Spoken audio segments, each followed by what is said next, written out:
In the middle of the night, a strange object falls from the sky and crashes in the desert. The impact is seen by a hunter and his dog, who won't stop barking. The dog runs toward the mysterious object to investigate but immediately comes back. The hunter hears a roar and gets ready to shoot while the dog runs away in fear. The next day, Renee says goodbye to her dead pet lizard and cremates it on the grill. Then she reminds her mother Linda that she needs to drive her to the store because she has to buy food for her pet snake. Linda admits she's not a fan of Renee having creepy animals as pets. When Linda's boyfriend Chase joins them for breakfast, Renee tries to ignore him, causing Chase to scold her for not even saying good morning.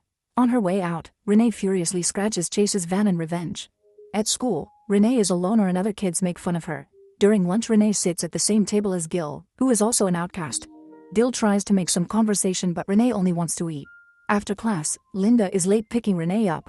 When Linda tries to ask her daughter's day, Renee immediately changes the subject to Linda's lateness and learns that her mother didn't go to work today. Renee wants her mother to call the doctor and get a better prescription, but Linda assures her that she just had a bad morning. This makes Renee realize that Linda and Chase had a fight and tells her that they should break up, pointing out that Chase doesn't even help and only spends his days drinking. Linda explains that Chase needs her and being needed is a nice feeling. At home, Renee feeds her collection of creepy pets and even sings to them while playing the banjo. She realizes that her snake is her best friend, which is depressing. During dinner, Chase mentions the scratches on his van and indirectly blames Renee, but Linda forces him to change the topic. Then Chase complains about the bad smell of their microwave, so Renee explains she heated a dead rat for her snake. Chase freaks out about how unsanitary that is and Renee gets sassy, so Chase throws chips at her face. A distressed Renee bursts out of the house and hears Linda and Chase arguing inside. Tired of the situation, Renee gets on her ATV and drives to the middle of the desert to cry alone. At that moment she finds the hunter's overturned truck in a crater nearby. When she turns around, she sees a terrifying monster roaring, so she runs to take cover. The creature tries to follow her, but it's chained to the truck. It starts dashing all over the place trying to break the chain to no avail. Eventually it gives up and lies down defeated. Renee uses the chance to run back to the ATV and freezes when she notices that the creature is in pain because it got caught in the hunter's trap. After some hesitation, she goes to the truck and removes the chain. The creature screeches and Renee rushes to the ATV to drive away in panic. At home, Renee sees Linda comforting Chase. She's so annoyed that she decides to stay outside for a while. In the morning, Renee sees a bunch of helicopters flying in the area. Getting worried about the creature, she spends her morning making a list of the items she'll need to help. She asks Gil to lend her his mother's video camera and repays him by sharing her English homework. When Renee gets home, Linda and Chase are waiting for her to have a talk. Chase gives Renee his 24-hour sober coin and hopes that he can keep up tomorrow. Renee points out that he drank last night, thus he didn't really do 24 hours, and Chase explains he's trying his best, so Renee should try too for the sake of her mother. After Chase leaves, Linda says that he's serious about wanting to get better, but Renee drops the coin and points out that he didn't even apologize. Later, Renee gathers all her items and puts a sign on her door saying she'll be busy with homework and mustn't be disturbed, that way they won't notice she's missing. Then she sneaks into the couple's bedroom and steals Chase's keys. When she opens his truck, she finds lots of small vodka bottles and a gun, which is the last item she needs. Afterward, Renee drives to the same spot in the desert. At first she doesn't see the creature, but using her binoculars allows her to find it in the crater. She then shoots the gun in the air as a test, but the beast doesn't even flinch. Next, Renee sets up the camera and slowly approaches the creature to cut off the trap. Once again it doesn't move, so Renee walks away thinking it's dead.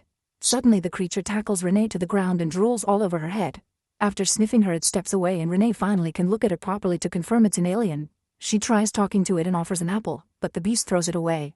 At that moment the helicopters fly by again and Renee tries to explain to the alien that the choppers equal danger. In the evening, Renee goes home and realizes she dropped Chase's gun in the desert. She leaves her room and finds Chase drinking on the couch, so he asks her not to tell Linda. He also asks about his keys and Renee pretends she knows nothing. When she goes outside, she's shocked to find the alien in the bushes. She tells it to go away but it won't listen, so she gets her ATV and goes to the desert so that the alien will follow her there. In the desert, Renee loses sight of the alien. Suddenly the creature appears in front of her and opens its mouth to send out golden waves that cover her face. For several seconds, Renee's body floats while her eyes glow brightly.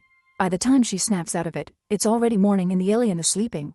Renee hugs it and decides she can't abandon it, so she takes it home and hides it in the cellar. In the desert, the helicopters and an entire investigation team are still looking for the mysterious object that fell from the sky. Back to Renee, she only pretends to go to school and calls her mother to make sure she's at work. After Chase leaves for the day, Renee takes the alien to the main house and tries to feed it, but it turns down everything she offers. The alien is given a tour of the house and Renee introduces it to her pets, although she has to stop it from eating them. She then decides to name the alien Croak. When Renee sings and plays her banjo, Croak's scales shake. Renee guesses it's scared and assures it she'll protect it. Moments later, Linda returns early from work because she couldn't handle her depression. Chase sends her a picture of his 48-hour sober token and Linda cries in the car, thinking she's not trying hard enough. In the living room, Renee is watching TV with Croak and she panics when she hears her mother open the door. She sneaks out with her new friend and Linda is annoyed to find a mess, so she takes her medicine to calm down. While Renee and Croak rush to the cellar, Gil arrives at the house asking for his camera. Linda lets him go to Renee's bedroom and he takes a look at a picture of Renee's dead father. Then he considers smelling her pillow but stops himself when he realizes it'd be creepy. After leaving some water for Croak, Renee goes back to the house and tells her angry mother that she didn't go to school because she isn't feeling well. When Renee goes to her room, she discovers that Gil has watched the video of Croak. Renee says it's some animal that she saw in the desert but it ran away, claiming it was probably a fake. She takes the camera from him and discovers that Gil has stolen the tape. They fight over it but are interrupted by Linda, who announces that the door is staying open. After Linda is gone, Gil says he wants the truth or he'll take the tape to the police. Renee takes Gil to the cellar. Croak tries to attack the boy but Renee teaches it that he's a friend. When Croak sniffs Gil, he passes out and wets his pants. Moments later, Gil wakes up and Renee has to cover his mouth to stop him from screaming. Then Renee pets Croak while singing to make its scale shake, which convinces Gil that the alien is friendly. Afterward, Gil gives the tape back to Renee and agrees to keep the secret. Neither of them sees Agent Brown nearby spying on their conversation and taking pictures. In the evening, Renee hears noises in the cellar, so she goes down there and sings for Croak while playing the banjo. She explains that the instrument used to belong to her late dad and shares anecdotes from her childhood. Renee also tries to feed Croak but it doesn't like anything. The next day during lunch, Bill shares a theory inspired by Jurassic Park. He thinks that Croak doesn't want to be fed like a pet, it wants to hunt. In the evening, the teens take Croak to Hellhole Canyon and it finally gets to eat by attacking a bunch of pigs that Bill brought. After it's done eating, it brings a piece of pig for Renee. Renee tries to hug Gil to thank him but Croak roars and doesn't let them touch. After leaving Croak in the cellar, Renee tries to go to her room, only for a drunk Chase to grab her by the hair and throw her on the couch before asking about his gun. Renee tries to lie but Chase is onto her so she has no choice but to admit she lost it. Chase then complains that Renee doesn't respect him because she doesn't fear him. He tells her a story of how his father mistreated him as a kid but he saw it as a way to teach respect. A terrified Renee tries to run away and Chase quickly captures her, so she bites his arm to free herself. Chase responds by throwing her against the wall and crawling on her to start choking her. Linda hears the screaming and runs to pull Chase away while Croak also hears it all and starts pounding on the cellar wall. The house begins to shake and after several minutes Croak finally gives up. Linda thinks it was just an earthquake and insults Chase as she kicks him out, finally breaking up with him. When he hesitates to move, she throws a beer bottle at the wall, forcing him to finally leave. Then Linda tries to check on Renee, but she's too angry that her mother let it reach this point and pretends to run to her room. Renee actually goes to the cellar and reminds Croak to behave. She ends up falling asleep there. The next morning, Renee is approached by Agent Jonathan, who convinces her to get in the car with him after showing his badge and mentioning he found the gun. It's registered under Chase's name but the last fingerprints are Renee's. When she claims that she went to the desert to shoot cans, Jonathan says he'll be nice for now and hands her his business card. If she doesn't call him with the information he wants, he'll come back with a warrant and handcuffs. Meanwhile, Linda discovers that the water isn't working and calls a plumber. Since he's a friend, Linda goes to work while the man checks the issue. He goes down the cellar and finds Croak, so he hits it with his tools in panic. This causes Croak to bite him. The terrified plumber gets back in his van and drives away as fast as possible, but the pain and fear are keeping him distracted so he ends up crashing into another vehicle. When Renee goes home after school, Linda tries to have a serious conversation with her. However, Renee starts yelling at her and blames her for everything. This makes Linda break down, so she tells Renee about the water before going to her room. Renee realizes what broke the pipes and runs to the cellar to find human blood on the floor. She checks on Croak and notices the alien is bleeding too. Renee tells it not to hurt people and finally accepts that she can't keep Croak in the house anymore. In the meantime, Gil is visited by Brown. In the evening, Renee drives her ATV to the desert and makes Croak follow her. It starts running so fast that it passes the vehicle. They meet with Gil and Renee explains she's thinking of putting Croak in Chase's van to take it to a reserve where it won't be found. This would require her to stay with it until she's sure it's safe. Gil then reveals that Brown visited him and threatened to deport his immigrant relatives if he didn't share information, but he didn't say anything. Afterward, Renee hides Croak in a big box in the desert and goes home to start packing for the trip. She leaves a letter for Linda and frees all her pets. When she gets in the van, a drunk and armed Chase shows up and pulls her out. Then Chase forces Renee and Linda to sit in the living room with him so he can complain about not being loved. He gets angry and throws the table. Meanwhile, in the desert, a group of agents finds the box, but when they look inside, they find it empty. Croak is currently running back to the house. Chase is beating up Linda, who desperately tells her daughter to leave. Renee tries to run away, so Chase follows her and smashes her face on the van. Then he points his gun at her, saying it's her fault that Linda doesn't love him. Suddenly Croak tackles Chase against the van and kills him. When Renee tries to stop the alien, Croak roars at her and runs away.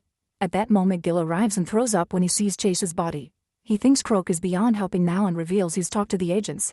Suddenly Jonathan comes out of the house and shoots the tires of the ATV. Soon the whole team surrounds the house and sets up all their equipment. Renee is tied to a chair and a net is put on her hair to connect her to a computer that confirms her bond with the alien is the strongest the agents have ever seen. Jonathan breaks Renee's finger to make her scream.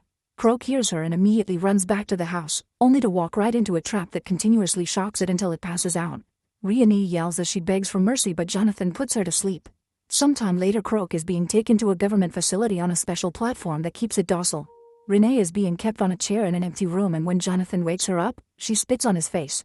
She explains that Croak is her friend, but Jonathan insists it's dangerous. He explains that Renee isn't the first person to find an alien, she's just the first one to do so and survive.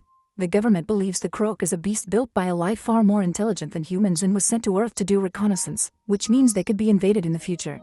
Since Renee bonded with Croak, Jonathan wants her to let scientists study her so they can learn the best way to kill the aliens. If Renee doesn't agree, he'll put Linda in a mental institution and extract the information from Renee by force, which would cripple her. Linda is allowed to visit Renee and she reveals she's read the letter, so she apologizes to her daughter for everything. After Linda leaves, Renee decides to get Croak's attention by repeating what Jonathan did to her hand. Hearing her scream, Jonathan rushes into the room and covers her mouth, so Renee bites him. Croak roars as it frees itself from the platform and starts killing all the guards that try to stop it. The alarms echo in the whole building as the lights start to flicker. Croak escapes from the lab and runs through the corridors, bringing down any person who tries to stop it. Linda worries about her daughter but finds the door locked, so she'll have to escape through the vents. In the corridor, she's horrified to find all the bodies. Jonathan and Brown get their weapons ready and point them at the door. However, Croak bursts into the room by breaking the wood and sends both men flying, which knocks them out. Croak then gets ready to kill them, but Renee convinces it not to do it. After petting Croak to calm it down, she takes Jonathan's keys to free herself and the duo escapes. Outside, Renee and Croak try to get in a car. Jonathan also comes out and opens fire, but luckily Gil has been waiting nearby and warns them just in time. Renee and Croak hide behind a car and Jonathan keeps shooting at the vehicle, not caring about possibly hitting the girl. Desperate to protect Renee, Croak comes out of hiding and Jonathan shoots it multiple times. Croak still manages to tackle him and kill him. Renee runs to her friend's side and breaks down when she confirms that Croak is dead too. Linda and Gil do their best to comfort her. Sometime later, Linda, Renee, and Gil have a picnic together. In a government lab, they try to steady Croak's body when it suddenly wakes up. Make sure to subscribe and turn on notifications so you can watch more videos like this.